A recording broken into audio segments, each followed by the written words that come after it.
Now let's take the audience to NIC Panji, Goa to get a glimpse of Sonia Yellappa Patil's achievements. Ladies and gentlemen, Sonia Yellappa Patil is a special child. Goa की सोनिया येल्लप्पा पाटिल इन दिनों pre vocational training ले रही हैं। शानदार personality के साथ dancing, swimming, acting और अपने साथियों की मदद करना उसकी हॉबीज हैं। वो खेलों में कई इनाम जीत चुकी हैं। उसने दिल्ली में आयोजित special Olympic national level games में 100 मीटर और 200 मीटर में भाग लिया और दोनों में गोल्ड मेडल जीते।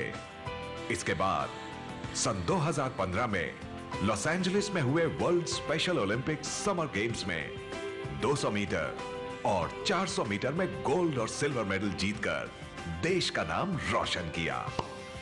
वो एक अनमोल हीरा है।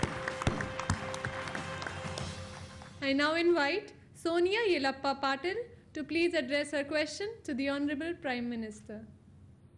नमस्ते सर। नमस्ते।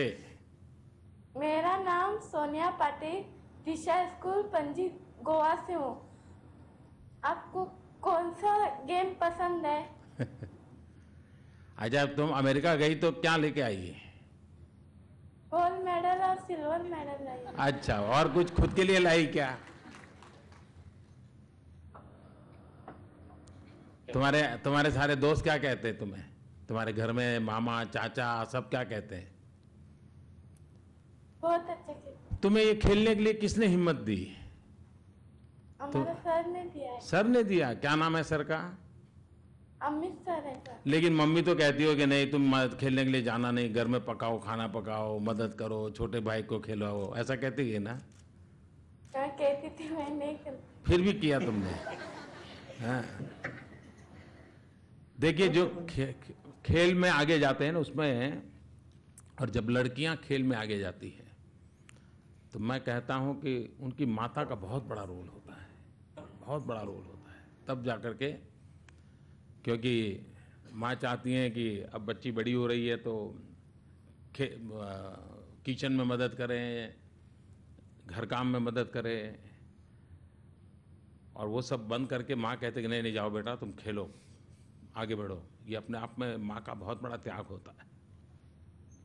ये शारीरिक क्षमता में परमात्मा ने उसे कुछ न कुछ कमी दी है, उसके बावजूद भी इस बच्ची ने ये कमाल किया है।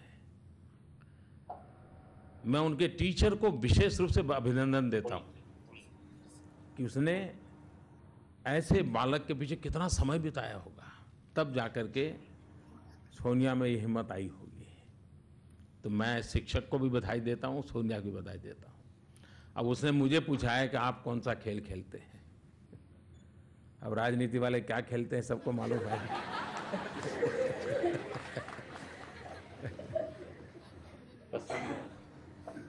लेकिन मैं सामान्य एक छोटे से गांव से था, और उस समय हमने तो सारे आज जो खेल के नाम है वो तो कभी सुना नहीं था, देखा तो सवाल ही नहीं था, और न ही हमारा कोई पारिवारिक ऐसा बैकग्राउंड था कि हम कोई ऐसे खेल खेल पाए। तो पेड़ पे चढ़ जाना, लटक जाना, उछल जाना, यही हमारे खेल हुआ करते थे। ज़्यादा से ज़्यादा कबड्डी और खो खो जो स्कूल में खेलते थे।